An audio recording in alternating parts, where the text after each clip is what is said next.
tout le monde, c'est Philippe Michaud pour le blog Branchette Best Buy. J'espère que vous allez bien. Aujourd'hui, je vous parle du EcoSpot d'Amazon. C'est un assistant vocal qui donc se contrôle par la voix.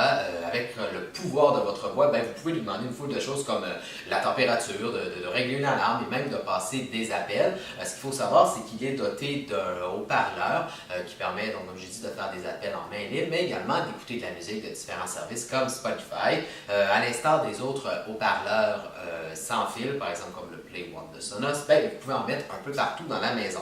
Ce qui est bien, c'est que vous n'êtes pas obligé d'être à côté de lui ou même à quelques centimètres de lui pour qu'il puisse comprendre ce que vous lui dites. Vous pouvez dicter vos commandes à plusieurs mètres de celui-ci, même si vous vous trouvez dans une autre pièce. Vous n'avez même pas besoin de crier, il va les entendre.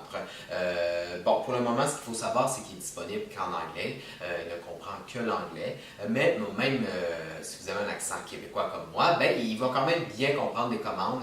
Même la plupart du temps, dès la première fois, vous n'aurez pas à répéter.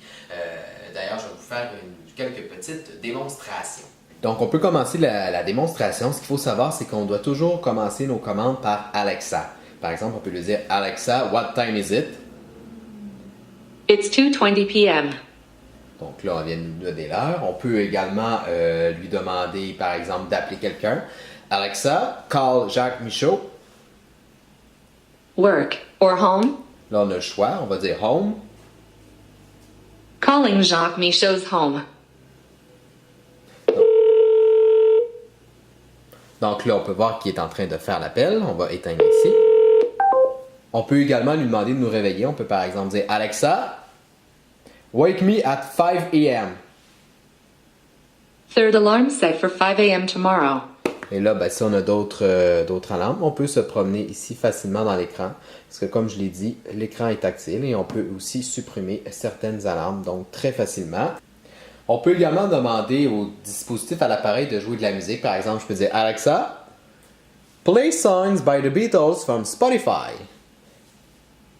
Playing songs by the Beatles from Spotify. Et sur le dessus de l'appareil, vous avez deux boutons qui vous permettent de monter le volume. On peut également, si on a d'autres chansons, changer. Mettre sur pause, répéter. Donc on a accès à plusieurs fonctions intéressantes. L'appareil permet également de consulter la météo. Alexa, what's the weather? In Saint-Hubert, it's 21 degrees Celsius with partly sunny skies. Today, you can look for lots of clouds, with a high of 22 degrees and a low of 6 degrees. Et vous pouvez vous promener ici dans les différentes prévisions météorologiques.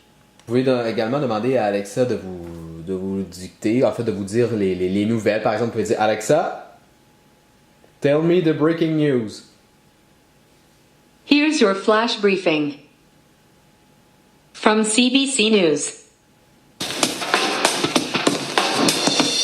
The Trans Mountain Pipeline dispute is expected to overshadow today's meeting of Western premiers. Alberta reacting to British Columbia's move to sue over Alberta. Vous pouvez mettre ça sur pause, vous pouvez changer la dimension de la petite vidéo. Vous pouvez avoir des sous-titres. Évidemment, ce n'était que quelques exemples de ce que peut faire cet appareil-là. Mais honnêtement, il peut vraiment faire une foule de choses. Et comme vous avez pu le constater vous-même, ben, pas besoin d'avoir un bel accent anglais pour qu'il puisse vous comprendre. En tout cas, en attendant qu'une version en français arrive chez Best Buy.